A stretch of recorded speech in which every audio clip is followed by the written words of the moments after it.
Shelter Sungai Nang berada di depan kantor Balai Kota Banjarmasin, Jalan R.A. Marta Dinata, Banjarmasin Tengah. Sudah sepekan ini kondisinya sangat memprihatinkan. Terlihat kursi gasan warga menghadangi kelotok, sudah rusak wan patah. Padahal shelter sungai ini hanya tuntung dibangun pertengahan Februari lalu.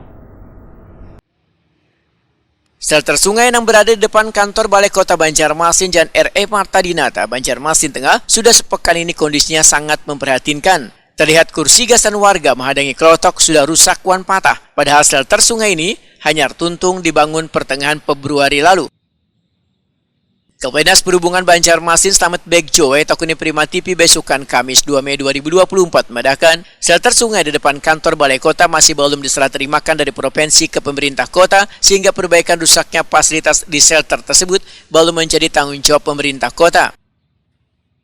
Kerusakan itu pun ujar Slamet Begjo sudah disampaikan kepada Dinas Perhubungan Provinsi Kalimantan Selatan.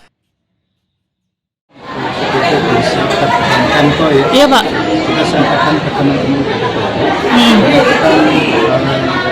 bantuan atau support dari kementerian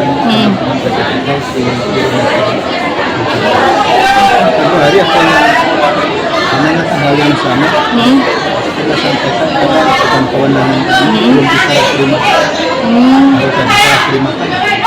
Oh, jadi belum ada serah terima sampai sekarang Mbak lah. Oh, jadi belum cuman bisa ini Pak. Setelah akhir tahun biasanya. Oh, oke. Siap. Tapi sudah dilaporkan Mbak lah. Oke. Sementara itu, halte sungai di depan kantor Balai Kota Banjarmasin merupakan prioritas dari dua halte lainnya, yaitu halte Menara Pandang Jalan Peretendian Banjarmasin Tengah, dan halte Kubah Basirih Jalan Keramat Basirih Banjarmasin Barat dibangun menggunakan anggaran APBN tahun 2024.